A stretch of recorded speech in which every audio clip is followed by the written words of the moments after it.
Hi, I'm Lucie Ellis, Senior Writer at Scrip, and I'm here at the Bio-Europe Partnering Conference in Cologne. And today I'm joined by Neil Miller, the Chief Scientific Officer of Auspherix, a young biotech that's developing a new class of antibiotics. Thanks for joining us, Neil. Hi. I wondered if you could just tell me a bit more about what you've got in the pipeline and where the company's come from. So the company's very exciting. We have a novel class of antibiotics, which is what healthcare around the world needs. These molecules have both gram-positive and gram-negative activity, and that's what's particularly exciting about them. Brilliant. And how's the company been funded so far? So we're very well funded. The company raised $6 million in a Series A financing round last year, with money coming in from Brandon Capital in Australia and Imperial Innovations here in the UK. And so we've got sufficient capital to take us through lead optimization, and ultimately we then go out to raise further finance to go through to phase 1.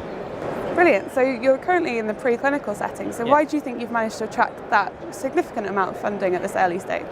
I think it reflects the medical need around AMR and the emergence and challenge of resistance, and I think it also reflects the interest in our science, which is unique and exciting and offers potentially the first class of new antibiotic that could treat gram-negative infections in over 40 years. Brilliant. And we were having a chat earlier about the interesting history from this technology. I wondered if you could elaborate for us now on where it came from. So the company was spun out of the University of Technology in Sydney in Australia, where our founders ran a screen to identify a new class of antibiotic. From that work they identified an old molecule, an old medicine called organophin, which is an old arthritis medication. At that time, all the pharmacology associated with it was around gram-positive activity, and what Auspherix has done is been able to design in gram-negative activity. So we now have broad-spectrum antibiotics that cover both gram-positive and gram-negative pathogens, and we have our own intellectual property protecting that. Brilliant. And how does that gram-negative aspect then address challenges in the antibiotic space at the moment? Well, if you talk to clinicians, the patients that they really struggle to treat are those who have drug-resistant gram-negative infections, and our molecules retain activity against those multi-drug resistant clinical isolates, and so we have something that really will provide and meet the needs that clinicians have.